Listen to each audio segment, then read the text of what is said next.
Hello everyone, welcome to my academy channel. जैसे कि मैं स्टार्ट करने जा रही हूँ एक नया यूनिट जिसका नाम है जेनेटिक्स एंड इवोल्यूशन। ठीक है, इसमें 3 चैप्टर है और तीनों बहुत ही ज़्यादा इंपॉर्टेंट है। ठीक है, सबसे ज़्यादा वेटेज अगर बात की जाए इस यूनिट की तो मॉलिक्यूलर बेसिस ऑफ इनहेरिटेंस, जहाँ पे 7 से 9 सवाल आते हैं। फिर बात करते हैं principle of inheritance and variation, जहाँ से हम बोल सकते हैं 5 से लेकर 7 सवाल आते हैं। और अगर बात करते हैं इवोल्यूशन को तो यहाँ पे 3 से 4 सवाल आते हैं। ठीक है, ओवरऑल इनका हाई वेटेज होता है नीट के एग्जाम में और ये जेनेटिक्स बहुत इंपॉर्टेंट भी है। तो चलिए स्टार्ट करते हैं। देखिए यहाँ पे कुछ बातें लिखी गई हैं, पहले इनको पढ़ते हैं, फिर बाद में यहाँ पे 2 ऐसे साइंटिस्ट हैं उनके बारे में पढ़ेंगे और देन चैप्टर को स्टार्ट करेंगे।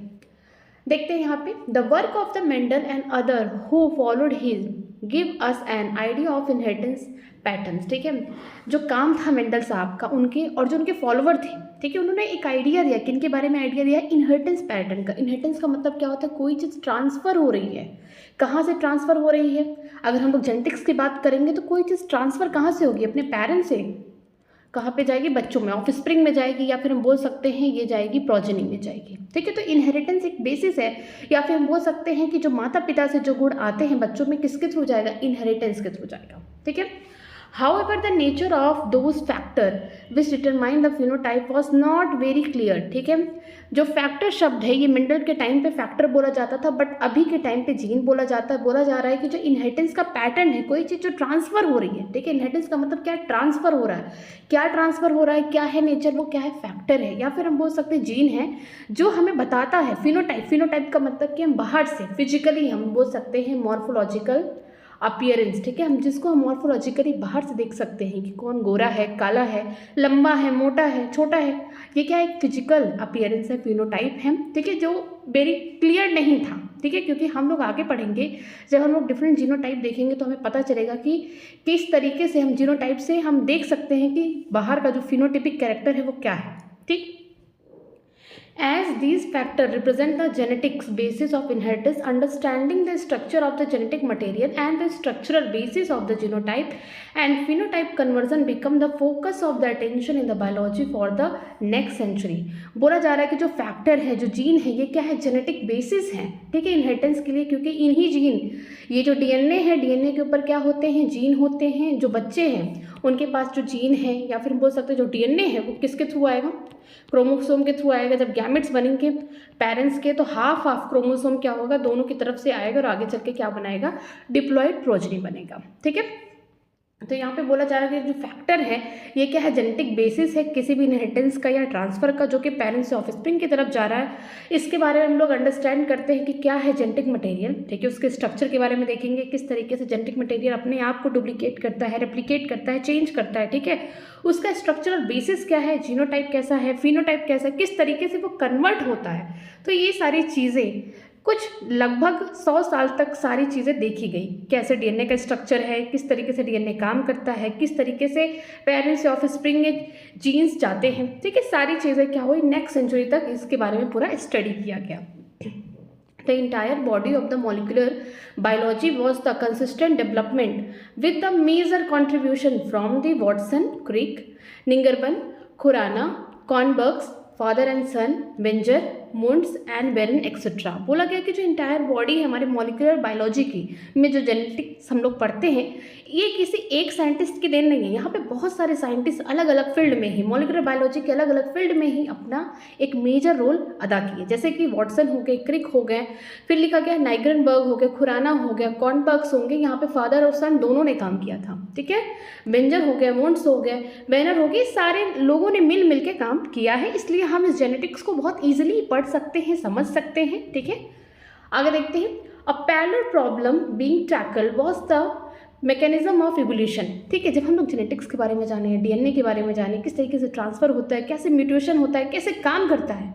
ठीक है, जब हम उसके बारे में जाने तो जो हमारा प्रॉब्लम था इवोल्यूशन का, किस तरीके से यहाँ पे स्पीसीज इवॉल्व हो रही हैं। ठीक है, तो जो एडाप्टेशन है, जो यहाँ पे बोल सकते हैं इवोल्यूशन हो रहा है, किसकी वजह से हो रहा है? जब हमने सब कुछ जान लिया डीएनए के बारे में, सारा जो भी मॉलिक्यूलर हम बोल सकते हैं बायोलॉजी है, उसमें इतने सारे साइंटिस्ट ने जब कंट्रीब्यूशन दिया तो जो प्रॉब्लम थी इवोल्यूशन के मैकेनिज्म में, वो भी सॉल्व आउट हो गई। ठीक है, Awareness in the area of the molecular genetics, structural biology and the bioinformative have enriched our understanding of the molecular basis of evolution। ठीक है, अगर हम बात करते हैं मॉलिकुलर जेनेटिक्स के बारे में, तो जब इतने सारे साइंटिस्ट ने कंट्रीब्यूट किया, हर किसी ने अपने अलग अलग फील्ड पे काम किया, तो हमें जागरूकता हुई, हम जान पाए, किसके बारे में जान पाए, जैसे एरिया है मॉलिकुलर जेनेटिक्स उसके बारे में जाना, जो स्ट्रक्चरल बायोलॉजी है, जो हम स्ट्रक्चर पढ़ते हैं डीएनए का, आरएनए का, प्रोटीन का, उसके बारे में जाना, बायो इन्फॉर्मेटिव कि जहाँ पर सारे डाटा हैं कलेक्ट करके रखे गए हैं, वो पूछा जाएगा कि ह्यूमन में कितने सारे, बोल सकते हैं कि जो ह्यूमन है उसके पास कितने सारे जीन हैं, जो डाटा है, ठीक है,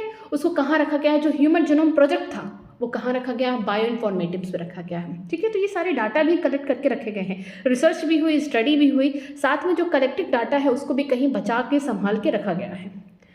ये सारी चीज़ें कैसे अंडरस्टैंड हुई, क्योंकि जो मॉलिकुलर बेसिस है इवोल्यूशन का उसको जानने के बाद। In this unit, the structure and the function of DNA and the story and the theory of evolution have been examined and explained। इस यूनिट में हम लोग स्ट्रक्चर पढ़ेंगे, किस तरीके से डीएनए का स्ट्रक्चर है, कैसा उसका फंक्शन है, कैसे काम कर रहा है, ठीक है, जेनेटिक मटेरियल कौन सा है, ठीक है, इसमें भी बात की जाएगी। साथ में हम लोग पूरी कहानी देखेंगे, पूरी स्टोरी, पूरी थ्योरी पढ़ेंगे कि इवोल्यूशन हो कैसे रहा है। तो ये सारी बातें जो हैं इसी यूनिट में होगी। ठीक है, आगे देखते हैं, दो साइंटिस्ट हैं जिनका नाम है जेम्स वॉटसन, ये जेम्स वॉटसन है, ठीक है, और इनका नाम है फ्रांसिस क्रिक। ये दोनों साइंटिस्ट के बारे में यहाँ पे लिखा गया और बहुत ही इंपॉर्टेंट साइंटिस्ट हैं। ठीक है, ये भी इंपॉर्टेंट बात है क्योंकि साइंटिस्ट वाला पढ़ना बहुत इंपॉर्टेंट हो गया, नीट के एग्जाम में कहीं से भी क्वेश्चन आ रहे हैं। तो चलिए स्टार्ट करते हैं। पहला जेम्स टिबे वॉटसन के बारे में लोग पढ़ते हैं, इनके बारे में पढ़ते हैं। ठीक है, was born in Chicago on the 6 April in 1928। इनका जन्म कहाँ हुआ, शिकागो में हुआ। कब हुआ, 6 अप्रैल 1928 में हुआ। इन 1947 इंडिया में क्या हो रहा था, इंडिपेंडेंस डे। ठीक है, लोग आज़ादी के लिए लड़ रहे थे, लेकिन यहाँ पे देखिए एक कोई साइंटिस्ट है कुछ कर रहा है। In 1947 he receive the BSc degree in zoology. उन्होंने 1947 में अपनी बीएससी की डिग्री कंप्लीट की जूलॉजी से। During this year, his interest in the bird watching and mature into the serious desire to learn genetics। ठीक है, इसी समय के दौरान उनका जो बोल सकते हैं अंदर से जो इच्छा थी एकदम जागरूक हुई, उनका सीरियस, वो किसी चीज़ के लिए सीरियस हो गई, उनकी डिज़ायर बढ़ गई कि वो कहाँ जाए, जेनेटिक्स की तरफ जाए, क्या है ये सारी चीज़ें, उनकी तरफ जाए। This became possible when he received a fellowship for the graduate study in zoology at the Indiana University, Bloomington, where he received his PhD degree in 1950 on the study of the effect of hard X-ray on the bacteriophage multiplication। ठीक है, ये कहानी कब शुरू हुई, जब उन्होंने अपना ग्रेजुएशन कंप्लीट किया। कहाँ से कंप्लीट किया, इंडियाना यूनिवर्सिटी। ठीक है, और वैसे भी जूलॉजी के स्टूडेंट थे। कहाँ पे ये स्थित है ये यूनिवर्सिटी, जिसका नाम है ब्लूमिंगटन। ठीक है, और साथ में इन्होंने क्या किया, पीएचडी रिसीव किया, उसकी डिग्री 1950 में। इन्होंने किस पे काम किया, इन्होंने हार्ड एक्सरे निकाला, किसका, बैक्टीरियोफेज का। बैक्टीरियोफेज क्या है, एक ऐसा वायरस है जो बैक्टीरिया के ऊपर काम करता है, मीन्स एक ऐसा वायरस है, ठीक है, एक ऐसा वायरस जो बैक्टीरिया को क्या करता है, इन्फेक्ट, नुकसान पहुँचाता है। ठीक है, उस पर काम किया। He met the Crick and discovered their common interest in solving the DNA structure। फिर इनकी मुलाकात किससे हुई, इनकी मुलाकात इनसे हुई जिनका नाम है फ्रांसिस क्रिक, और दोनों का एक ही कॉमन इंटरेस्ट था कि किस तरीके से हम लोग डीएनए का स्ट्रक्चर के बारे में जाने। इनका बहुत इंटरेस्ट था। ठीक है, Their first serious effect was unsatisfactory। ठीक है, इन्होंने पहली बार जब एफर्ट मारा तो ये सेटिस्फाई नहीं थे। Their second effect, based upon the more experimental evidence and better appreciation of the nucleic acid literature, resulted the early in the March in 1953 the proposal of the complementary double helical configuration। जब दूसरी बार इन्होंने मिल के काम किया तो देखा एक experiment, बहुत सारे एक्सपेरिमेंट किए, एक एक्सपेरिमेंट नहीं बहुत सारे एक्सपेरिमेंट किया। फिर इन्होंने देखा किसके बारे में, न्यूक्लिक एसिड के बारे में देखा, और लास्टली अर्ली मार्च 1953 में इनका जो प्रपोजल था, जो कॉम्प्लीमेंट्री स्ट्रक्चर था, double helical structure of the DNA, किसने बनाया, किसने खोजा। ठीक है, इन दोनों ने मिलके उसको साबित किया कि जो हमारा डीएनए है वो कैसा है, वो डबल हेलिकल स्ट्रक्चर है। ठीक है, इन्होंने उसके बारे में बताया।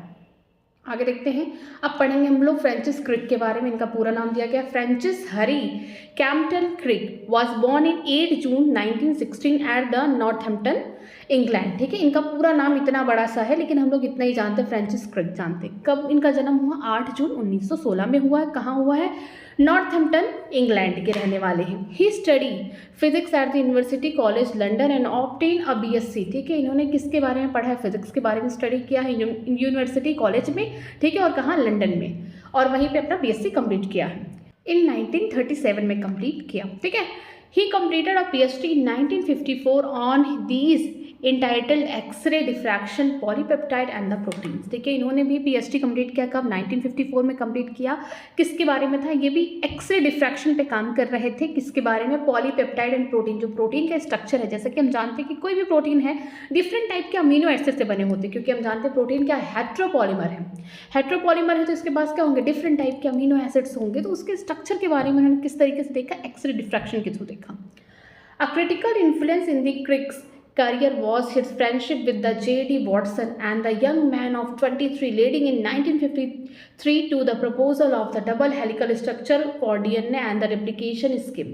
ठीक है, एक बोल सकते क्रिटिकल इन्फ्लुएंस हुआ किसका? क्रिक्स के कैरियर का। जो यहाँ पे क्रिक है, इनके कैरियर का शुरुआत कब बोल सकते क्रिटिकल फेज आया? जब ये किससे मिले? ये जब वॉटसन से मिले। जो वॉटसन थे वो 23 साल के थे और 1953 में इन दोनों ने मिलके क्या किया? मिलके इन्होंने डबल हेलिकल स्ट्रक्चर दिया किसका? डीएनए का।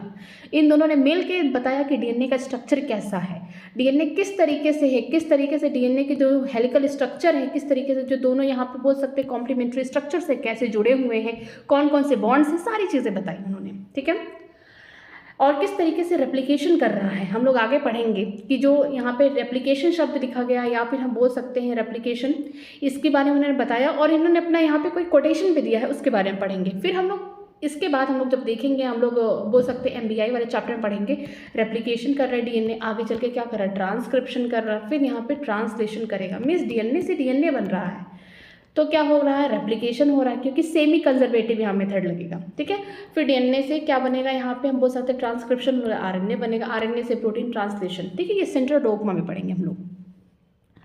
क्रिक वॉज मेड एंड एफआरएस इन 1953। जो क्रिक है वो कब मिले? 1953 में मिले। The honour to the Watson with the Crick included. ठीक है, इनको कौन कौन सी चीज़ों से सम्मानित किया गया? दोनों लोगों को, वॉटसन और क्रिक को। देखिए यहाँ पे the John Collin Warren prize of the Massachusetts General Hospital in 1953, the Lasker award in 1960, the Research Corporation prize in 1962 and above all the Nobel prize in 1962। मतलब इन दोनों को कितना सारा यहाँ पे बोल सकते हैं प्राइजेस मिले हैं, अवार्ड्स मिले हैं, और लास्ट में इनको नोबेल प्राइज भी मिला है कब? 1962 में, इनके काम के लिए। ठीक है, तो यहाँ पे पहला बोला गया है कि इन दोनों को कौन कौन से ऑनर से सम्मानित किया गया है। देखिए यहाँ पे जो जॉन कोलिन वॉर्नर प्राइज है कब दिया गया है? 1959 में दिया गया है। ठीक है, फिर लेक्सपर अवार्ड कब दिया गया? 1960 में दिया गया। रिसर्च कॉर्पोरेशन प्राइज कब दिया गया? 1962 दिया गया, और लास्ट इनको नोबेल प्राइज मिल गया है 1962 में। ठीक है, तो इनके बारे में पूरी कहानी थी और आपको पढ़ना चाहिए, क्योंकि यहाँ से नीट में क्वेश्चन आ सकते हैं। ओके, तो चलिए स्टार्ट करते हैं अपना प्यारा सा चैप्टर जिसका नाम है principle of inheritance and variation. ठीक है, कौन कौन से ऐसे सिद्धांत हैं जो क्या करते हैं? पेरेंट्स से ऑफस्प्रिंग में चीज़ों को ट्रांसफर करते हैं और लास्टली आपको चेंजेस देखने को मिलता है। ये सेक्सुअल रिप्रोडक्शन ऐसी चीज़ होती है जिससे बच्चे अपने माता पिता से अलग होते हैं, क्योंकि वेरिएशन देखने को मिलता है, और वेरिएशन होना भी ज़रूरी है, क्योंकि इन्वायरमेंट में वही सर्वाइव करेगा जिसके अंदर क्या होगा? वेरिएशन होगा, जिसके अंदर कैपेसिटी होगी अडॉप्ट करने की। ठीक है, जो ए सेक्सुअल ऑर्गेनिज्म होते हैं क्यों नहीं सर्वाइव कर पाते? क्योंकि बच्चे सेम है, माँ भी सेम है, क्योंकि उनके पास क्या होता है? एक जैसा वो क्लोन बनाते हैं। ठीक है, जो उनके डॉटर सेल होंगे आगे चल के क्या होंगे? पेरेंट्स के जैसे सेम होंगे, तो क्लोन बनते हैं। लेकिन सेक्सुअल रिप्रोडक्शन में अपॉर्चुनिटी ये होती है कि आप वेरिएशन क्रिएट कर सकते हैं, जो कि एक इंडिविजुअल की सर्वाइबिलिटी के लिए इंपॉर्टेंट है। ओके, चलिए देखते हैं प्रिंसिपल ऑफ इनहेरिटेंस। इनहेरिटेंस का मतलब क्या होता है? ट्रांसफ़र। कोई चीज़ किस तरीके से ट्रांसफ़र हो रही है, कहाँ से ट्रांसफ़र हो रही है? ट्रांसफ़र होने का जगह भी तो कुछ होगा। बिल्कुल, जगह ये है कि पेरेंट्स, ठीक है, जो माता पिता हैं उनसे कोई चीज़ ट्रांसफ़र कहाँ हो रही है? ऑफस्प्रिंग में हो रही है, बच्चों में हो रही है, या फिर हम बोल सकते हैं प्रोजेनी में हो रही है। ठीक है, अब बात करते हैं वेरिएशन की। वेरिएशन एक ऐसा शब्द है, नाम से ही लग रहा है, वेरिएशन मीन्स चेंज। ठीक है, यहाँ पे हम लिख सकते हैं चेंज। ठीक है, चेंज। चेंज का मतलब क्या है? सेक्सुअल रिप्रोडक्शन में वेरिएशन का मतलब ये होता है कि कोई भी इंडिविजुअल या कोई भी ऑफस्प्रिंग अपने माता पिता या अपने भाई बहन से ज़्यादातर केसों में क्या होता है? अलग होता है, क्योंकि वो प्रोडक्ट है किसका? सेक्सुअल रिप्रोडक्शन का। ठीक है, तो चेंजेस है क्या है कि जो ऑफस्प्रिंग होंगे, ऑफस्प्रिंग जो होंगे वो क्या होंगे? वो वेरी करेंगे। ठीक है, वो वेरी करेंगे या फिर बोल सकते अलग होंगे। किनसे अलग होंगे? पेरेंट्स से, ठीक है, या फिर बोल सकते हैं अपने भाइयों बहनों से, ठीक है, अमंग सिबलिंग्स, ठीक है, अमंग सिबलिंग्स, अपने भाई बहनों से। मोस्ट ऑफ द केसेस में यही होता है कि जो सेक्सुअल रिप्रोडक्शन होता है उसमें वेरिएशंस देखने को मिलते हैं। कभी कभी ट्विंस का केस आ जाता है तो दोनों बच्चे सेम दिखते हैं, बट अगर ट्विंस की बात छोड़ दिया जाए तो वेरिएशन के बारे में बात करेंगे तो जो ऑफस्प्रिंग है, जो बच्चे हैं, अपने माता पिता से भी अलग होते हैं और अपने बोल सकते हैं अपने भाई बहनों से भी अलग होते हैं मोस्ट ऑफ द केसेस में। तो चलिए स्टार्ट करते हैं, आगे देखते हैं।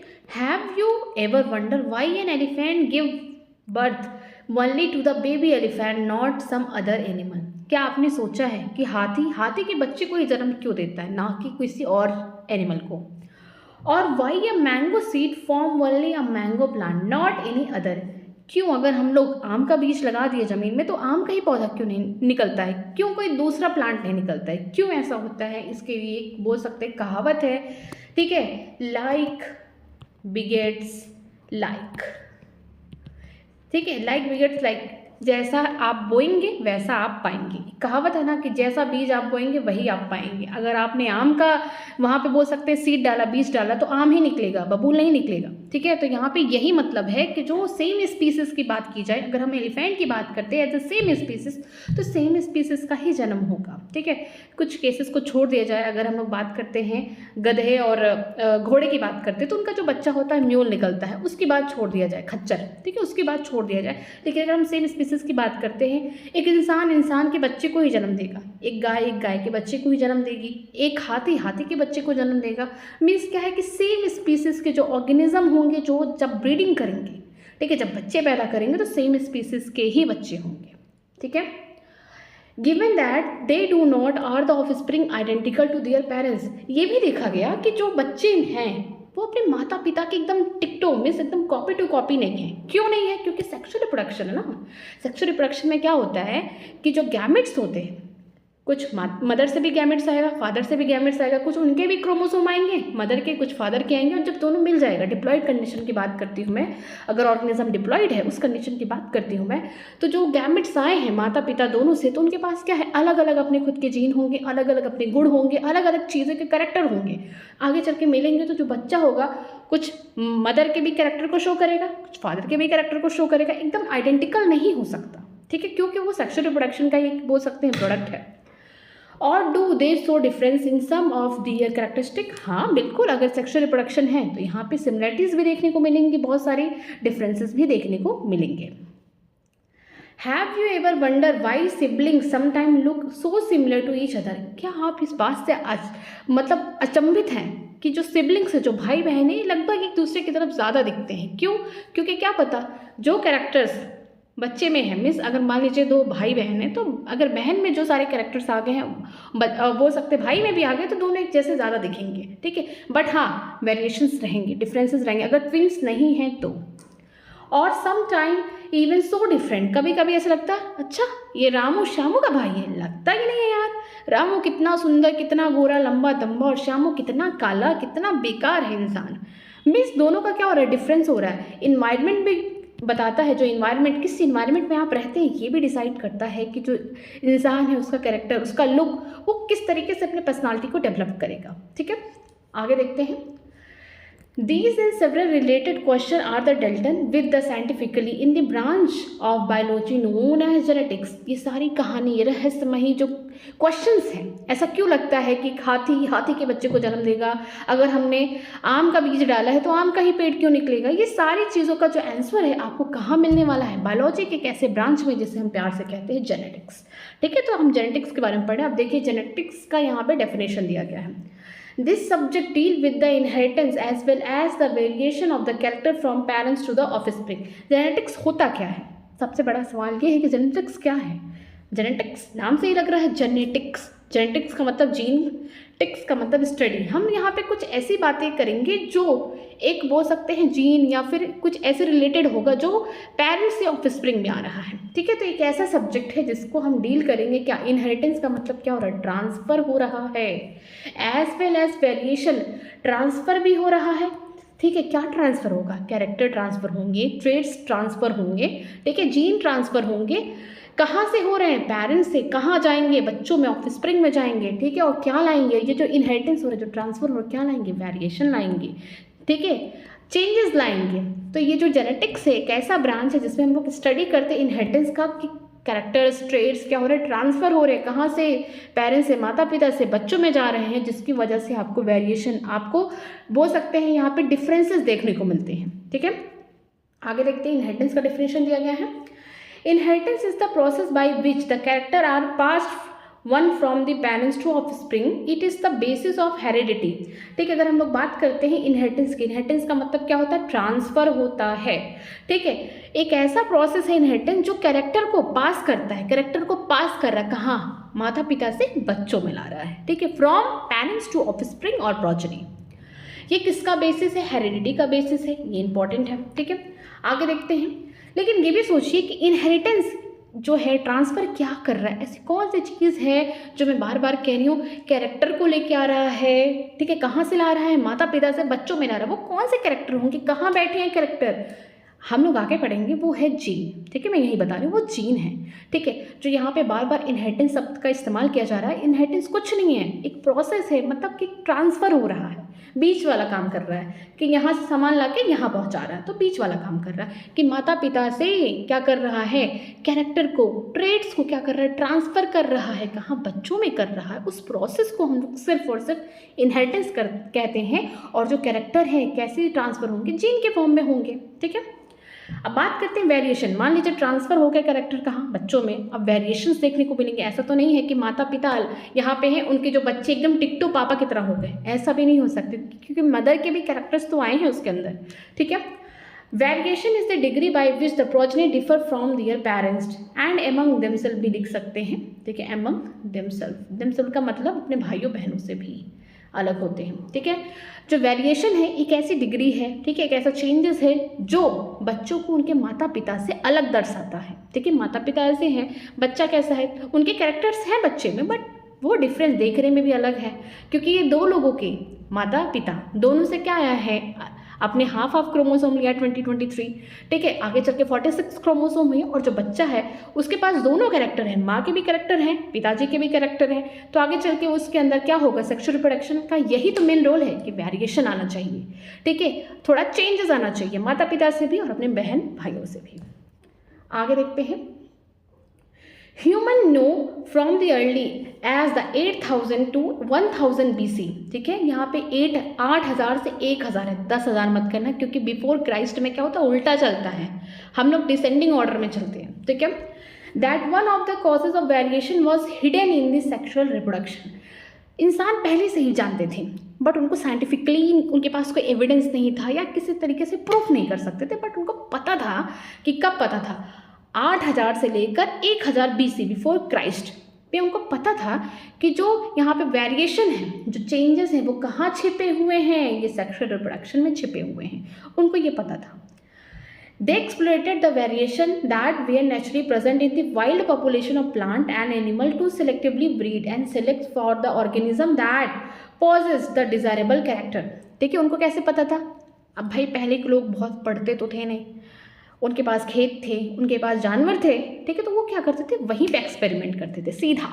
कैसे करते थे, वो क्या करते थे, जो वाइल्ड पॉपुलेशन का मतलब नॉर्मल पॉपुलेशन, ऐसा नहीं कि एकदम जंगली सोच लेना, ऐसा नहीं है। वाइल्ड का मतलब यहाँ पे नॉर्मल पॉपुलेशन के बारे में बात की जा रही है, प्लांट हो या एनिमल हो, ठीक है, ये नेचुरली प्रेजेंट होते हैं, तो इनका क्या कराते हैं, ब्रीडिंग कराते हैं। ब्रीडिंग का मतलब कि इनका सेक्सुअल रिप्रोडक्शन कराते हैं यहाँ पे, जिससे ऑर्गेनिज्म जो बनते हैं उनके पास क्या होता है, डिजायरेबल कैरेक्टर है। मान लीजिए कि आपके पास, ठीक है, उस टाइम के ज़माने की बात कर रही हूँ, एक काऊ है जिसके पास क्या है, हाई मिल्क यील्डिंग है, मीन्स कि दूध खूब दे रही है, दुधार गाय है, मीन्स दूध देने वाली गाय है, हाई मिल्क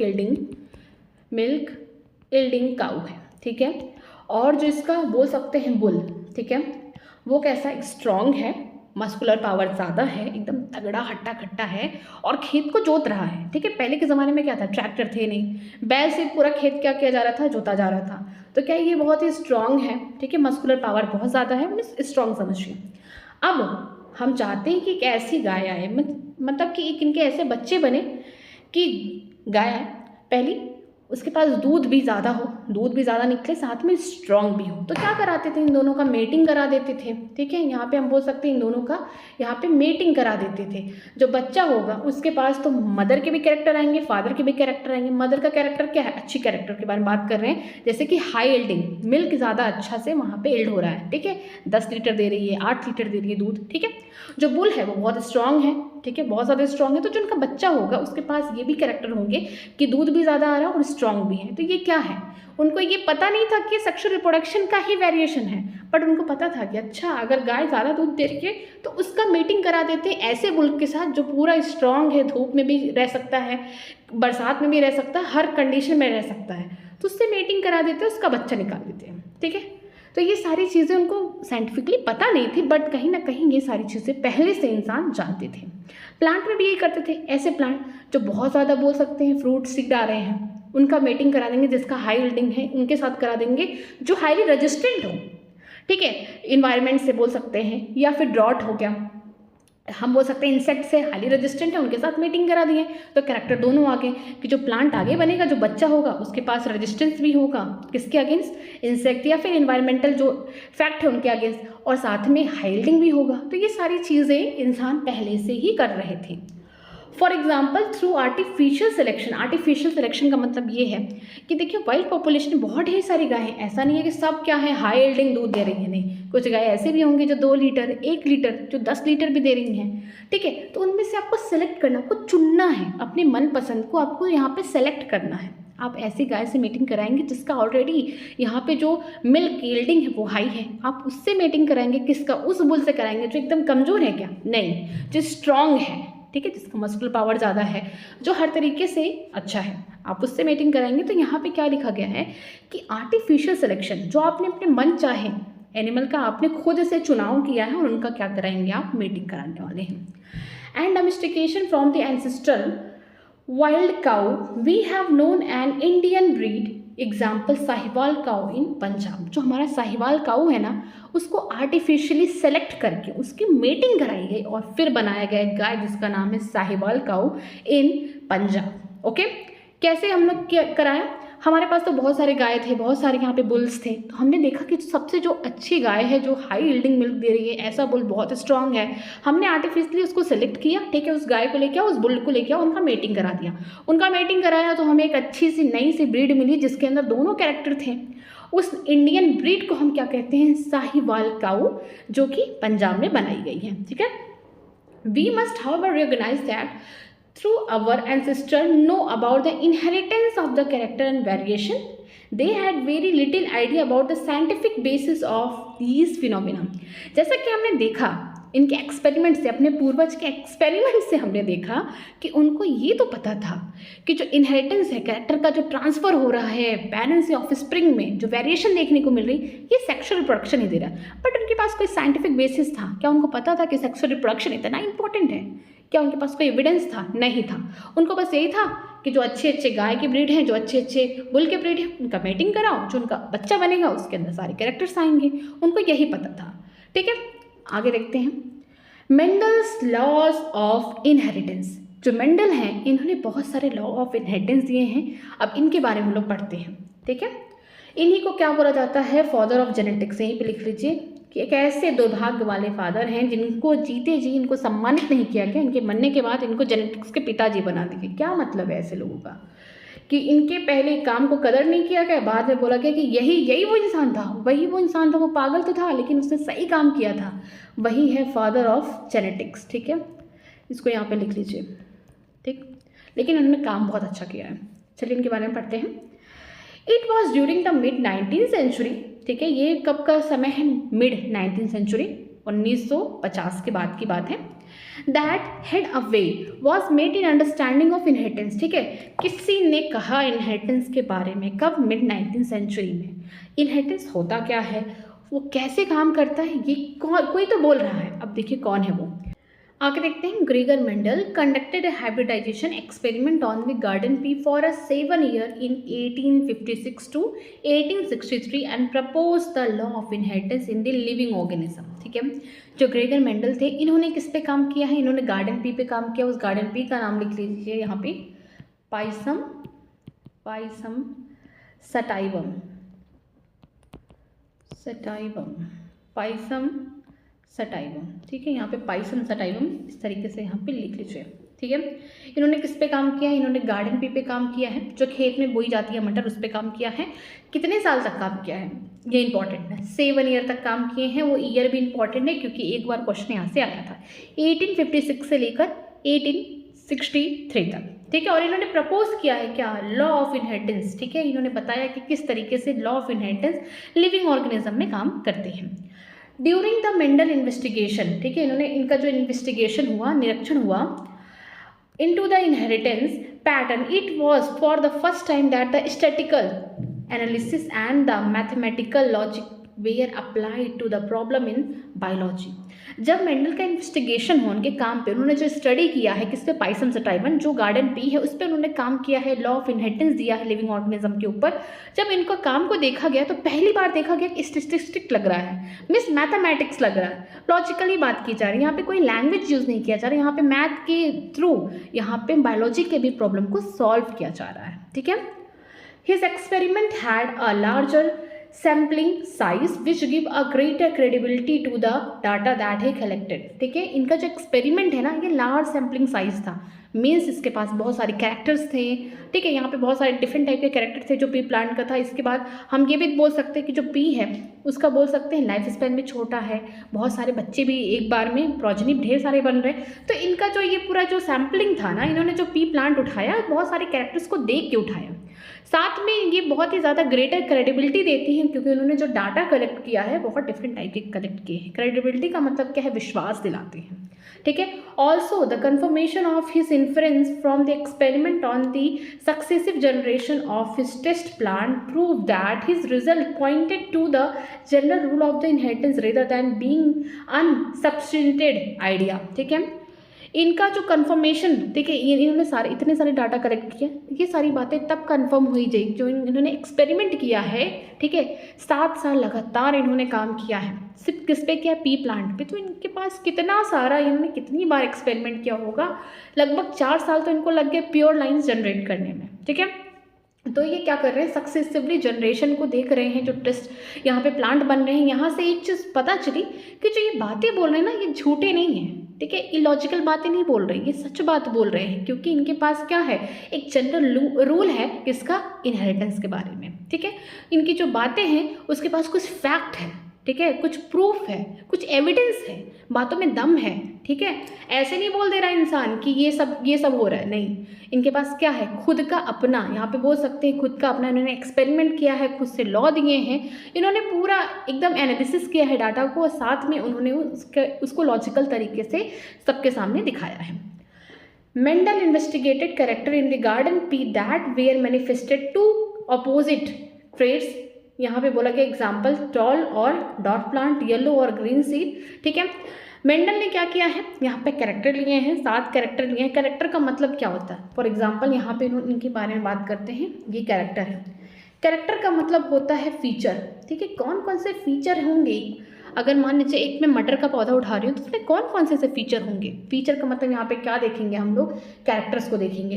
इसका मतलब जो सीड है उसका शेप कैसा है, सीड का कलर कैसा है, जो फूल निकलेंगे उनका कलर कैसा है, जो पॉड है, ठीक है, जो फली है उसका शेप क्या है, उसका कलर क्या है, फ्लावर की पोजीशन कहाँ पे है, फ्लावर की हाइट, स्टेम की हाइट कैसी है, हम इनके बारे में बात करेंगे। तो कैरेक्टर क्या है? कि फीचर दिखाता है, ठीक है। अगर हम बात करते हैं ट्रेड की, ट्रेड क्या है? एक्सप्रेशन। ट्रेड इज क्या? इसको बोलेंगे एक्सप्रेशन है ये। ट्रेड क्या है? एक्सप्रेशन। ये दिखाएगा कि जो भी कैरेक्टर बोले गए हैं उसके अलग अलग एक्सप्रेशन क्या हो सकते हैं, ठीक है।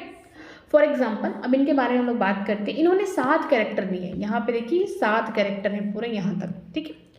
अब अपने बुक में देखिए 7 कैरेक्टर्स हैं। कैरेक्टर का मतलब क्या हो गया? फीचर हो गया। अब हम बात करते हैं कैरेक्टर्स की। अगर शेप का शेप बोला गया, जो बीज है उसका शेप क्या होगा, ठीक है, वो या तो राउंड होगा या तो रिंकल्ड होगा, पिचका उचका होगा, ठीक है। जो डोमिनेंट ट्रेट होगा, जो अच्छा बोल सकते हैं, एक अच्छा वाला, वो कैसा होगा? राउंड होगा। जो रिसेसिव होगा वो कैसा होगा? रिंकल्ड होगा। ये क्या है? एक्सप्रेशन है। ट्रेट क्या है? एक्सप्रेशन है। आपको दो तरीके की कंट्रास्टिंग यहाँ पे ट्रेट देखने को मिलेगा, एक अच्छा भी होगा, एक बुरा भी होगा, ठीक है। सीड कलर के बारे में बात करते हैं। अगर मैच्योर सीड की बात करते हैं, इंसान इसको भूल जाएगा, ठीक है। यहाँ पे आप लिख लीजिए mature seed, mature seed colour.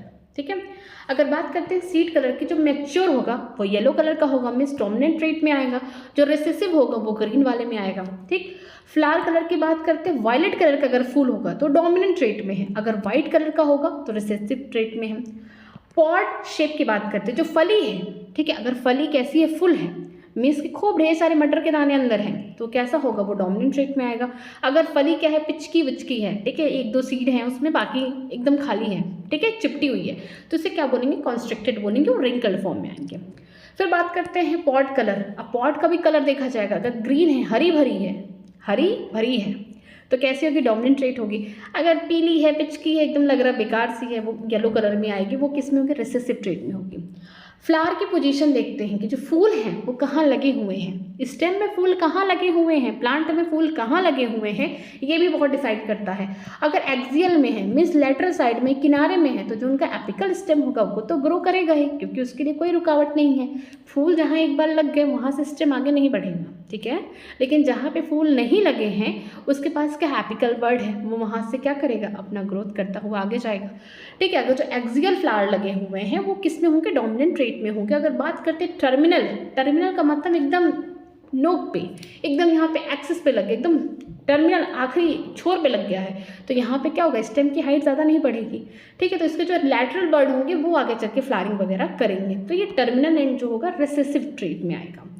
बात करते हैं स्टेम की हाइट, भाई जो लंबा होगा, ठीक है, जो लंबा होगा, टॉल होगा, वो क्या होगा, डोमिनेंट ट्रेट में होगा। जो नाटा होगा, छोटा होगा, डॉर्फ होगा, वो रिसेसिव ट्रेट में आएगा, ठीक है।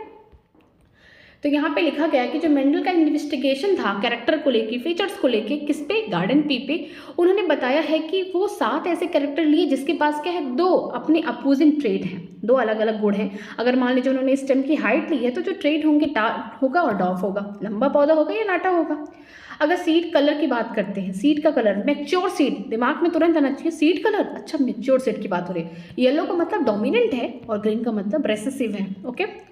This allow him to set up the basic framework rule governing the inheritance, which was expanded on by later scientists to account for all the diverse natural observation and the complexity inherent in them। बोला गया है कि ये सारी चीज़ें जो इनका basic framework था, इन्होंने गार्डन पी पे काम किया है। बेसिक जो फ्रेमवर्क है, 7 कैरेक्टर 14 ट्रेड, याद रखिएगा 7 कैरेक्टर 14 ट्रेड्स हैं, ठीक है। यहाँ पे आप काउंट भी कर सकते हैं, ये क्या है, 7 कैरेक्टर हैं, 7 7 14 क्या हो गए, ट्रेड्स हो गए, गुड हो गए, ठीक है।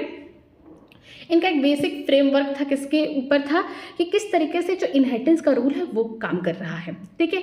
बाद में और भी साइंटिस्ट आए जो और भी तरीके से ऑब्जर्वेशन किए, इनकी बातों को तो जब ये जिंदा थे इनकी बातों को कोई तवज्जो नहीं दिया गया, ठीक है, इनको कोई सम्मान नहीं दिया गया, बोला गया अरे कितना बेकार है, हाँ मैथमेटिक्स लगाता है बायोलॉजी में, ऐसा कहीं होता है क्या।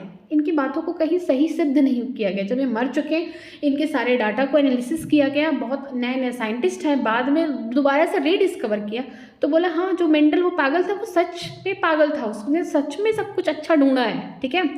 तो बाद में और भी जो साइंटिस्ट आए उन्होंने उनके जो भी बोल सकते हैं स्टडी है, जो भी उनका खुद का डाटा कलेक्ट कर रखा गया है उसके बारे में नेचुरली उसका ऑब्जर्वेशन किया और जो भी इनहेरिटेंस की जो कॉम्प्लेक्सिटी थी उसको क्लियर आउट किया, okay.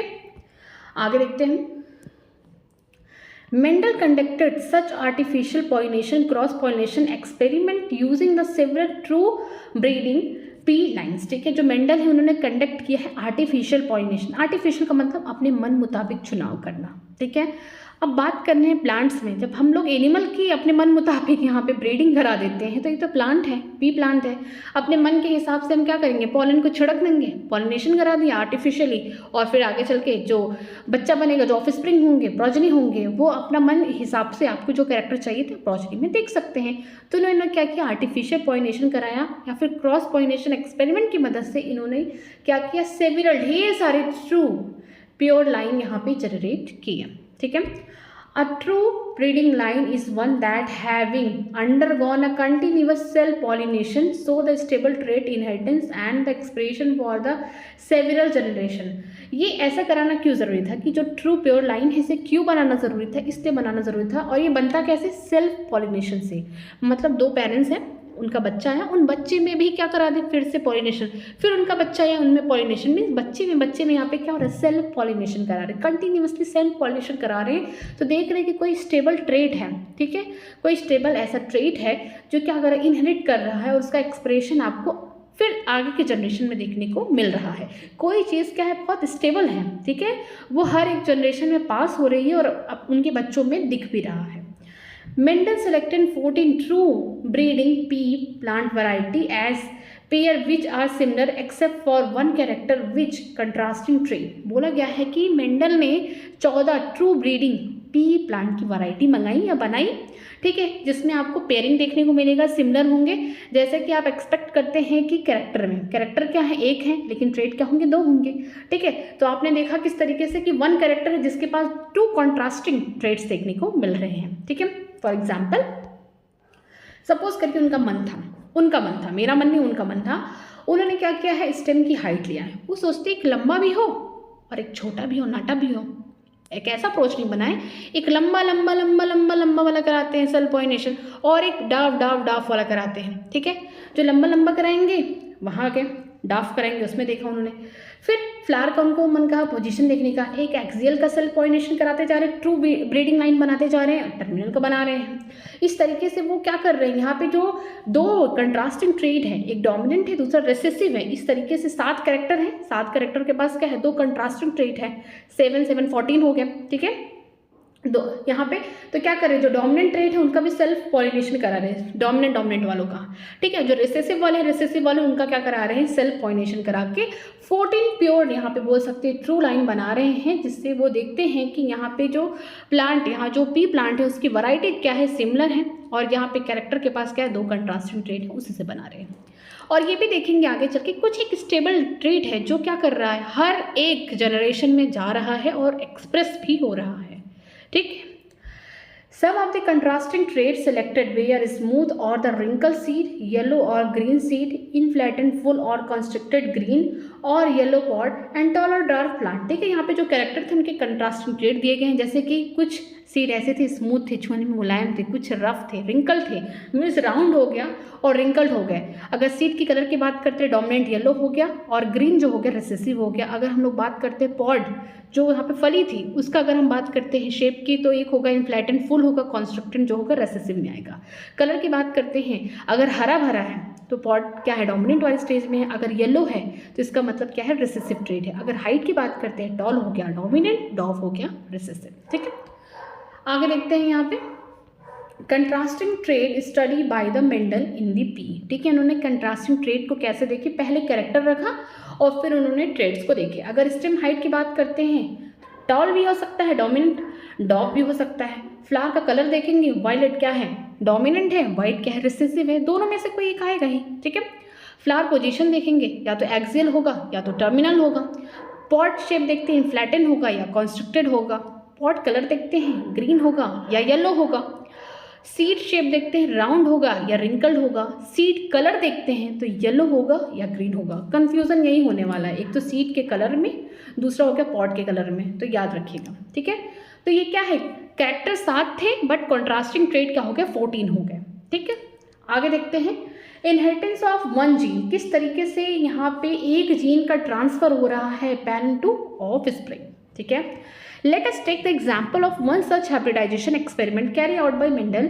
He crossed the tall and dwarf pea. अब तक उनका शौक था ना प्योर लाइन बनाने का, tall tall tall tall tall, dwarf dwarf dwarf dwarf डॉफ।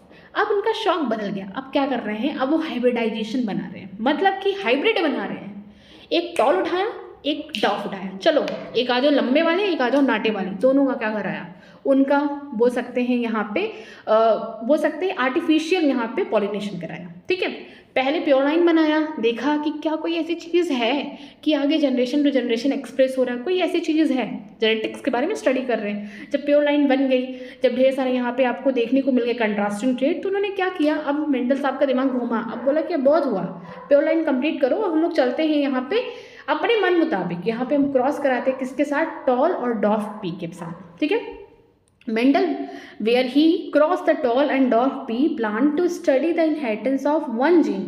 उनको देखना था कि किस तरीके से एक जीन क्या हो रहा है, इनहेरिट हो रहा है, कहाँ से, parents to of spring. Okay, he collected the seed produced as a result of this cross and grew them to generate the plant of the first hybrid generation. ठीक है, इन्होंने क्या किया, जब क्रॉस कराया, कोई लंबा था, एक पेरेंट्स लंबा हो गया, दूसरा डॉफ था, नाटा था, उनका क्रॉस कराया, तो जो उनके बच्चे हुए, ठीक है, जो प्रोजेनी बनी, सब लंबे हो गए. ठीक है, जो हाइब्रिड बना फर्स्ट टाइम, फर्स्ट जनरेशन में, F1 जनरेशन में देखने को मिला कि वो कैसे थे, लंबे थे. This generation also called filial first progeny और F1 जनरेशन. फिलियल का मतलब कि बच्चों, मतलब यहाँ पे बोल सकते हैं progeny.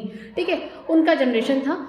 Mendel observed that all the F1 progeny plant were tall like one of its parents, none were dwarf. ठीक है, मेंडल तो एकदम खुद अचंभित हो गए कि जब मैं प्योर लाइन बना रहा था टाल का तो सारे टॉल बन रहे थे, जब मैंने प्योर लाइन बनाया डॉफ का तो सारे डॉफ बन रहे थे, लेकिन जब मैं टॉल और डॉफ का यहाँ पे क्रॉस करा रहा हूँ तो सारे टॉल कैसे बन रहे हैं. अजीब बात है, डॉफ भी बनने चाहिए थे, क्योंकि एक तो पेरेंट छोटा है, लंबा है, तो दोनों बनना चाहिए थे, लेकिन ऐसा नहीं होता है.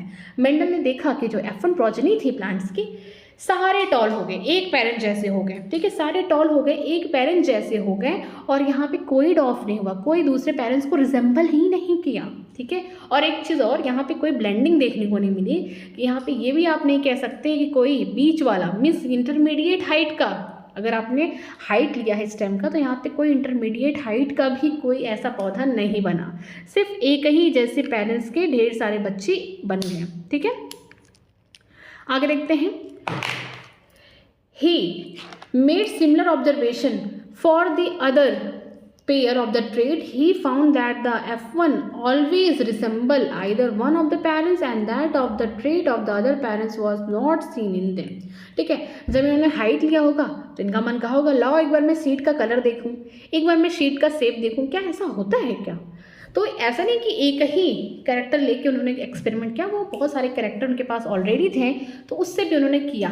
और देखने को क्या मिला, यहाँ पे ये देखने को मिला कि जो F1 जनरेशन थी, जो F1 प्रोजेनी थी, उसमें केवल एक ही पेरेंट्स के जैसे प्रोजेनी बन रहे थे, बच्चे बन रहे थे, दूसरे पेरेंट्स के जैसे कोई दिख ही नहीं रहे थे. आगे देखते हैं. Mendel then self-pollinated the tall F1 plant and to his surprise found that in the filial 2 generation some of the offspring were dwarf. The character which were not seen in the F1 generation was now expressed. ठीक है, उनका मन बदल गया. ठीक है, जब F1 generation में देखा सारे टॉल आ गए, मतलब एक पेरेंट्स जैसे हो गए, ना कि इंटरमीडिएट कोई आया, ना ही दूसरे पेरेंट्स को कोई दर्शाया. ठीक है, तो इन्होंने क्या किया कि जो F1 के जो प्रोजेनी थे, जो ऑफ स्प्रिंग थे, उन्हीं के बीच में ही क्या करा दिया, यहाँ पे बोल सकते हैं सेल्फ पॉलिनेशन करा दिया. तो देखा कि जो F1 के प्लांट थे उनका जब सेल्फ पॉलिनेशन कराया F2 जनरेशन के लिए, तो देखा कि यहाँ पे कुछ ऐसे भी ऑफ स्प्रिंग थे जो कैसे थे, डॉर्फ थे, जो मिस F1 जनरेशन के जो पेरेंट्स थे उनके जैसे रिसेंबल कर रहे हैं. ठीक है, तो वो सरप्राइज्ड हो गए. The proportion of the plant that were dwarf were 1/4 of the F2 plant while 3/4 of the F2 plant were tall. ठीक है, यहाँ पे देखा F2 जनरेशन में लगभग 1/4 कैसे थे प्लांट, यहाँ पे डॉर्फ थे. ठीक है, और एक यहाँ पे बोल सकते 3/4 यहाँ पे देखने को मिलेगा. 3/4 जो प्लांट थे वो कैसे थे, टॉल थे. मीन्स 1/4 आपको यहाँ पे डॉर्फ देखने को मिल रहे हैं. मीन्स कि यहाँ पे जो सेकेंड पेरेंट F1 जनरेशन में नहीं रिसेंबल हो पाया था, नहीं शो हो पा रहा था, वो F2 जनरेशन में दिख रहा है. ठीक है, the tall and the dwarf trait were identical to their parental type and did not show any blending. That is, all offspring were either tall or dwarf, none were in between the height. ठीक है, F1 generation में किसी एक parents की तरह सारे बच्चे resemble कर रहे थे, ऑफ स्प्रिंग सब टॉल दिखे. लेकिन जब इनका सेल्फ पॉलिनेशन कराया गया F1 जनरेशन के बच्चों के बीच में ही क्या कराया गया, सेल्फ पॉलिनेशन कराया गया, F2 जनरेशन बनाया गया, तो देखने को मिला कि कुछ यहाँ पे जो बच्चे हैं यहाँ पे डॉर्फ देखने को मिले और ज़्यादातर यहाँ पे टॉल देखने को मिले. मीन्स कि अब तक जो F1 जनरेशन में एक ही पेरेंट्स को रिसेंबल कर रहे थे, लेकिन F2 जनरेशन में दोनों पेरेंट्स को रिसेंबल कर रहे हैं. ठीक है, साथ में ये भी देखने को मिल रहा है कि यहाँ पे कोई ब्लेंडिंग नहीं है, कोई बोल सकते टॉल और डॉर्फ के बीच का कोई यहाँ पे प्लांट नहीं बन रहा है, कोई ब्लेंडिंग नहीं हो रही है. या तो टॉल वाला बन रहा है या तो डॉर्फ बन रहा है F2 जनरेशन में, लेकिन F1 में तो सारे टॉल बन गए सेम हाइट के. ठीक है, मान लीजिए सपोज करिए कि 1 फीट का पौधा है, सपोज करिए ठीक है, और दूसरा वाला जो 4 फीट का है, जो नाटा है, डॉर्फ है, वो 1 फीट का है, जो बड़ा वाला है वो 4 फीट का है। तो कोई 3 फीट का पौधा नहीं बन रहा है, ठीक है, 1 का ही बनेगा और यहाँ पे 4 का ही बनेगा, 3 का नहीं बनेगा, कोई ब्लेंडिंग नहीं हो रही है यहाँ पे, ठीक है। Similar result were obtain with the other trait that he study. देखिए ये तो साइंटिस्ट हैं, इनको तो संतुष्टि मिलेगी नहीं, तो ये क्या किए कि और भी जो कैरेक्टर्स थे, मान लीजिए सीड का कलर, सीड का शेप, ठीक है, पॉट कलर, फ्लावर का कलर, फ्लावर का पोजीशन, ठीक है, उनके भी जो कैरेक्टर्स थे, उनके भी ट्रेड थे, उनका भी फिर से क्या कराया, एक्सपेरिमेंट किया, फिर से यही से F1 F2 जनरेशन इस तरीके से क्रिएट किए। Only one of the parental trait were expressed in the F1 generation, while at the F2 stage both the trait were expressed in the proportion of 3:1। ठीक है, इनको बहुत संतुष्टि मिली जब इतने सारे एक्सपेरिमेंट इन्होंने कंडक्ट किए, तो देखने को मिला कि F1 जनरेशन में सारे पेरेंट्स अपने जो बोल सकते हैं जो डोमिनेंट वाले थे उनके जैसे मिले। अगर उन्होंने हाइट लिया है तो सब टॉल होंगे, अगर कलर लिया है, सीड कलर लिया तो सब येलो येलो कलर के होंगे, जो डोमिनेंट ट्रेट था। लेकिन F2 जनरेशन में देखने को मिलता है कि यहाँ पे ज़्यादातर तो डोमिनेंट वाले ट्रेड होंगे, बट दूसरे पेरेंट्स को भी यहाँ पे दर्शा रहे हैं 3:1 में। यहाँ पे जो रेशियो है 3:1 आप यहाँ पे लिख सकते हैं, dominant traits is to recessive. यहाँ पे डोमिनेंट ट्रेड इज टू यहाँ पे बोल सकते हैं रेसेसिव ट्रेड्स, दैट इज 3:1। ठीक है, या फिर आप बाहर से इसको हम इस रेशियो को क्या बोल सकते हैं, फिनोटिपिक रेशियो भी बोल सकते हैं। आप बाहर से देख सकते हैं फिनोटिपिक, अगर आपने हाइट लिया है, ठीक है, स्टेम की हाइट ली है तो आपको 3 लंबे दिखेंगे F2 जनरेशन में। यहाँ पे इंपॉर्टेंट है कि F2 जनरेशन के लिए कि 3 लंबे दिखेंगे और एक क्या होगा आपको देखने को मिलेगा, एक जो होगा वो डॉर्फ होगा। ठीक है, तो ये फिनोटिपिक जो रेशियो है, या फिर हम बोल सकते हैं डोमिनेंट ट्रेड वर्सेस यहाँ पर रिसेसिव ट्रेड 3:1 आपको F2 जनरेशन में देखने को मिलेगा। The contrasting trade do not show any blending in either F1 F2 generation. ठीक है, और भी जो उन्होंने कैरेक्टर लिए, जो और डिफरेंट टाइप के ट्रेड्स लिए, आपको कहीं पे भी ब्लेंडिंग देखने को नहीं मिला, ना F1 में ना F2 में। आगे के भी F3 F4 जो भी जनरेशन बने उनमें भी कोई ब्लेंडिंग नहीं शो हुई, मीन्स भी कोई इंटरमीडिएट वाला नहीं बना। मीन्स एक 4 फीट का है, एक 1 फीट का है, तो 1 और 4 का ही बनेगा, 3 2 ये सब नहीं आने वाले बीच में। ठीक है, आगे देखते हैं, बेस्ड ऑन दिस ऑब्जर्वेशन। ठीक है, इन ऑब्जर्वेशन पे जो बेस्ड है इसके बारे में बात करते हैं।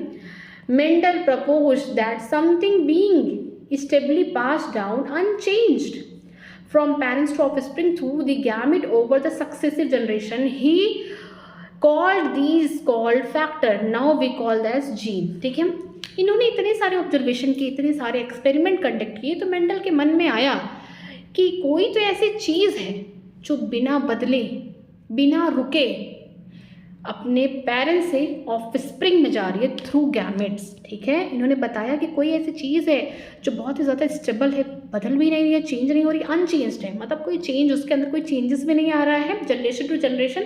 साथ में वो स्टेबली क्या करिए पेरेंट्स से ऑफस्प्रिंग में जा रही है, किसके थ्रू, गैमेट्स के थ्रू, ओवर सक्सेसिव जनरेशन, जितनी जनरेशन वो आगे बना रहे हैं। ठीक है, उन्होंने उस टाइम क्या कहा था, उसको फैक्टर कहा था, लेकिन आज के समय में हम जानते हैं वो क्या है, जीन है। ठीक है, जीन वेरी इंपॉर्टेंट लाइन यहाँ पे देखिए, genes therefore call the unit of inheritance. जो बात कर रहे थे इनहेरिटेंस के बारे में, लॉज दिए हैं इनहेरिटेंस के बारे में, तो जो उसका बेसिस है, ठीक है, जो उसकी यूनिट है, उसकी इकाई क्या है, जीन है। ठीक है, उनके समय में फैक्टर रहा, लेकिन हमारे समय में, आपके समय में हम उसे जीन कहते हैं।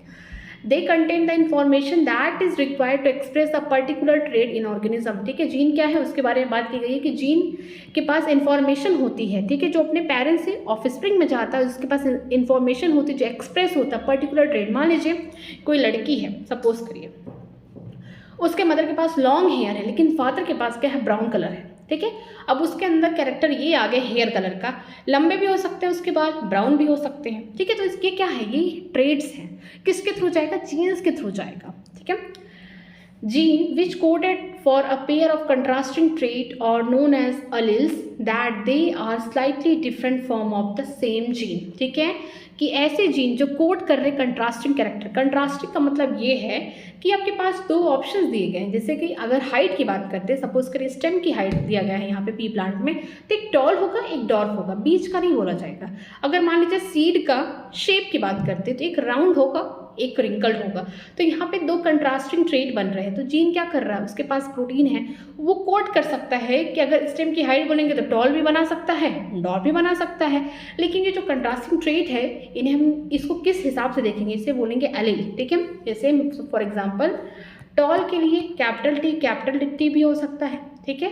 डॉर्फ के लिए स्मॉल टी होगा, टॉल के लिए कैपिटल टी स्मॉल टी भी होगा, क्योंकि अभी हम लोग पढ़ेंगे आगे इसको कि कैपिटल टी डोमिनेंट होगा स्मॉल टी पे, ठीक है। तो यहाँ पे जो कैपिटल टी है, small T, capital T, small T, अगर एक को उठाएं तो ये क्या है, एलील है। दिस इज कॉल्ड एलील, ठीक है। तो जो एलील होंगे या तो सिमिलर भी हो सकते हैं, देखिए ये होमोजाइगस कंडीशन है और ये हेट्रोजाइगस से अलग अलग है, कि ये डिफरेंट भी हो सकती है सेम जीन के, ठीक है। ये जीन किसका है, सपोज करिए ये स्टेम की हाइट का है, स्टेम का हाइट टॉल दिखा रहा है, डॉट दिखा रहा है, यहाँ पे भी टॉल दिखा रहा है, हम लोग आगे इसको एक्सप्लेन करेंगे। तो यहाँ पे क्या होगा कि जो जीन है वो इस तरीके से भी टॉल को कोड कर सकता है, कैपिटल टी या कैपिटल टी स्मॉल टी से कोड कर सकता है। लेकिन अगर हम एक की बात करेंगे तो क्या है, एक एलील है और पेयर के फॉर्म में होती है, ठीक है। चलिए एक बार इनके क्रॉसिंग को देख लेते हैं। अब यहाँ पे दिया गया है step in making a cross in B. देखिए क्रॉसिंग किया जा रहा है यहाँ से अपने मन मुताबिक। यहाँ पे ये क्या है, एक ऐसा फूल, जैसा कि हम जानते हैं कि जो पी प्लांट का फ्लावर होता है वो कैसा होता है, बाइसेक्सुअल होता है।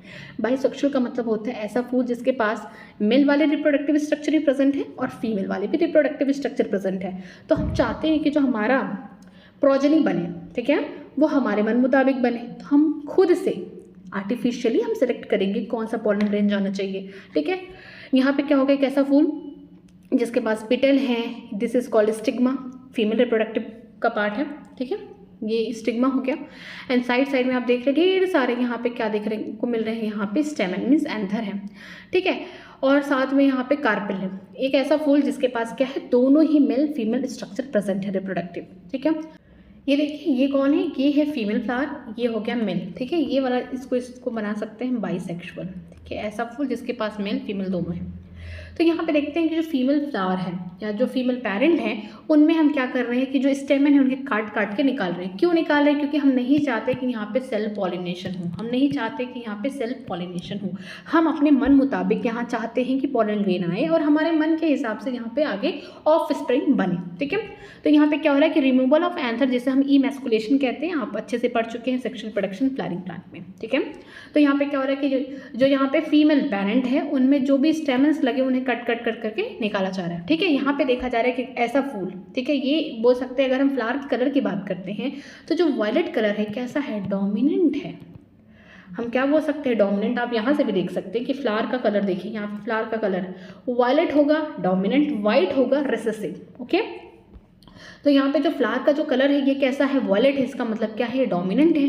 जो वाइट कलर है जहाँ से पॉलन ग्रेन आने वाले हैं, क्योंकि यहीं से हम पॉलन ग्रेन को इकट्ठा करके यहीं पे छिड़क देंगे, मीन्स यहाँ पे हम क्रॉस पॉलिनेशन या आर्टिफिशियल पॉलिनेशन करेंगे।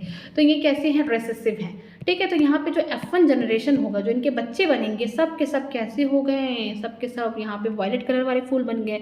मतलब कि यहाँ पे सब के सब एक ही जैसे पेरेंट्स को रिसेंबल कर रहे हैं। लेकिन अगर इन्हीं फूल में, ठीक है, इन्हीं F1 जनरेशन के जो यहाँ पे प्रोजेनी है, इन्हीं के बीच में क्या करा दिया जाए, क्रॉस करा दिया जाए, ठीक है, यहाँ पे सेल्फ पॉलिनेशन करा दिया जाए, तो आपको देखने को मिलेंगे कि कुछ ऐसे भी फ्लावर होंगे जो वाइट होंगे और ज़्यादातर जो फ्लावर होंगे कैसे होंगे, वायलेट होंगे, ठीक है। तो ये तो जस्ट नॉर्मल था, बट यहाँ पे देखते हैं, यहाँ पे क्रॉस दिया गया है कि एक ऐसा पौधा, यहाँ पे उन्होंने क्या लिया है कैरेक्टर, यहाँ पे लिख लीजिए स्टेम हाइट।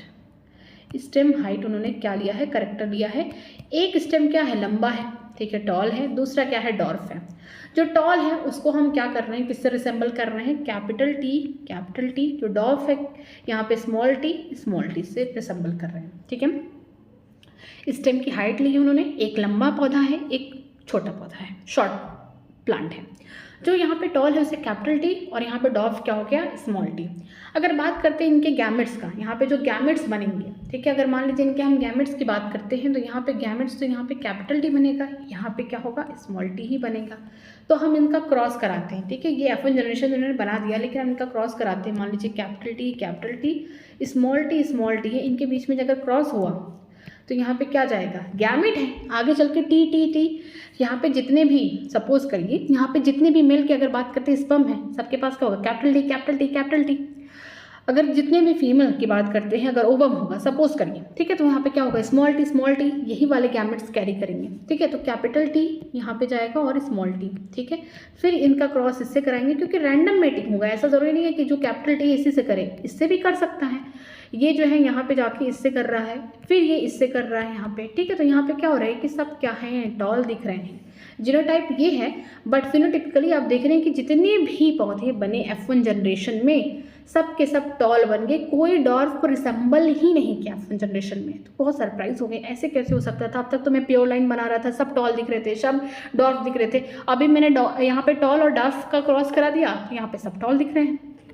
फिर उन्होंने क्या किया कि सेल्फिंग कराई। सेल्फिंग का मतलब क्या हुआ, जो F1 जनरेशन के बच्चे बने उन्हीं के बीच में करा दिया सेल्फ पॉलिनेशन, ठीक है, ये इंपॉर्टेंट है। उन्होंने क्या कराया यहाँ पे, सेल्फ पॉलिनेशन, ठीक है। किस में कराया, F1 जनरेशन में उन्होंने सेल्फ पॉलिनेशन करा दिया। तो देखने को मिला, क्योंकि हमको तो पता है कि जो बच्चे हैं वो उनके पास किस तरीके का जीन है, ये देखिए ये वाला जीन है, ठीक है। कैपिटल टी स्मॉल टी, यहाँ पे कैपिटल टी नहीं लिख सकते हैं, ठीक है। यहाँ पे capital T small T, capital T small T. अब इनका क्या कराना है, हमें क्रॉसिंग कराना है। तो यहाँ पे कैपिटल टी और स्मॉल टी, कुछ ऐसे गैमेट्स होंगे जो कैरी कर रहा है सिर्फ कैपिटल टी, कुछ ऐसे गैमेट्स होंगे जो कैरी करेगा स्मॉल टी, कुछ ऐसे गैमेट्स होंगे फीमेल में, सपोज करिए मेल का था ये फीमेल में था कैपिटल टी, कुछ ऐसे गैमेट्स होंगे स्मॉल टी को भी कैरी करेंगे। तो जब इनका यहाँ पे हम क्या कर रहे हैं, सेल्फ पॉलिनेशन करा रहे हैं, सेल्फिंग करा रहे हैं F1 जनरेशन के प्रोजेनी के बीच में, तो कैपिटल टी, ठीक है। फिर देखते हैं capital T small T, and then यहाँ पे देखते हैं कैपिटल टी स्मॉल टी, फिर देखते हैं लास्टली यहाँ पे स्मॉल टी, यहाँ पे आएगा लास्टली। आपको क्या देखने को मिल रहा है यहाँ पे, स्मॉल टी, ठीक है। तो आप यहाँ पे देख सकते हैं जीनोटिपिकली, ये जीनोटिपिकली आप देख सकते हैं यहाँ पे जो रेशियो होगा genotypically, capital T small T. अगर जीनोटिपिकली आप देख रहे हैं F2 जनरेशन के लिए, यहाँ पे मैं लिखती हूँ F2 जनरेशन के लिए ये है, ठीक है। तो यहाँ पे 1 यहाँ पे क्या है 2, यहाँ पे 1:2:1, ठीक है। ये क्या है, आपको जीनोटाइप रेशियो देखने को मिल रहा है। लेकिन अगर हम बात करते हैं यहाँ पे, ये क्या हो गया, जीनोटिपिकली, ठीक, जीनोटाइप या जीनोटिपिकली। अगर हम फिनोटिपिकली की बात करते हैं, मैं सीधे लिखती हूँ फिनोटाइप, तो आप बाहर से देख के बोल सकते हैं कि यहाँ पे 3 क्या है, लंबे हैं और 1 क्या है, शॉर्ट है, ठीक है।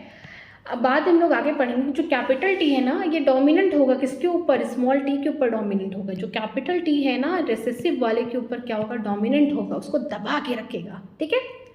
तो यहाँ पे हम देख रहे हैं कि जो F1 जनरेशन था, उन्होंने पेरेंट को उठाया टॉल और डॉर्फ, जितने बच्चे हुए सब के सब क्या हो गए, टॉल, ठीक है। उन्होंने जीनोटाइप अभी नहीं बताया, उन्होंने बस फिनोटाइप बताया है कि एक लंबा पौधा उठाया, एक छोटा पौधा उठाया। लेकिन F1 जनरेशन में देखा सबके सब लंबे हो गए, एक ही पेरेंट्स को रिसेंबल कर रहे हैं, दूसरे को नहीं कर रहे हैं, कोई ब्लेंडिंग भी नहीं शो कर रहे हैं, ठीक है। तो यहाँ पे मैंने पहला यहाँ पे लिया टॉल डॉर्फ, उनका क्रॉस कराया, तो सब क्या हो गए, कैपिटल टी स्मॉल टी, सबके पास यही जीनोटाइप था और सबके सब कैसे हो गए, टॉल हो गए। लेकिन वो चाहते थे कि F2 जनरेशन बनाया जाए।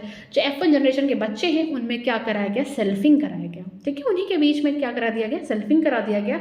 फिर देखा गया F2 जनरेशन में कैपिटल टी स्मॉल टी, इनके बीच में जब सेल्फिंग हुई तो कैपिटल टी स्मॉल टी, फिर यहाँ पे कैपिटल टी स्मॉल टी यहाँ बन गया और स्मॉल टी, मतलब क्या फिनोटिपिकली देखेंगे यहाँ पे F2 जनरेशन में कि 3 क्या है, लंबे हैं, ठीक है, और एक क्या हो गया, डॉर्फ हो गया। जो F1 जनरेशन में नहीं दिख रहा था डॉर्फ वाला पेरेंट्स का यहाँ पे ट्रेट, अब वो दिख रहा है F2 जनरेशन में, ठीक है। तो यहाँ पे बोल सकते हैं कि जो F2 जनरेशन है उसका अगर हम फिनोटिपिक रेशियो देखते हैं वो कैसा है, 3:1, 3 लंबे, यहाँ पे देख सकते हैं 3 लंबे और एक डॉर्फ हो गया। अगर हम लोग जीनोटिपिक रेशियो देखते हैं तो क्या है, 1:2:1, ठीक है। 1 क्या है, कैपिटल टी, जो प्योरली क्या है, यहाँ पे बोल सकते हैं ये होमोजाइगस कंडीशन है, जो टॉल को दिखा रहे हैं। ये हेट्रोजाइगस कंडीशन है, जो एलील होंगी वो क्या है, अलग अलग है। कैपिटल टी स्मॉल टी 2 और यहाँ पे स्मॉल टी ये क्या है, होमोजाइगस कंडीशन है, किसका, रेसेसिव का 1 है, ठीक है। बाकी हम लोग कल पढ़ेंगे। अगर आपको कहीं पे भी किसी भी लाइन में डाउट है तो आप मुझसे कमेंट सेक्शन में पूछ सकते हैं, मैं उसका रिप्लाई करूँगी। चैप्टर बहुत ज़्यादा इंटरेस्टिंग है, इसको समझ के पढ़िए। अगर कोई भी प्रॉब्लम हो रही है, ठीक है, तो मुझे आप पूछ सकते हैं कमेंट सेक्शन में, मैं उसका रिप्लाई करूँगी, ठीक है। Thank you very much.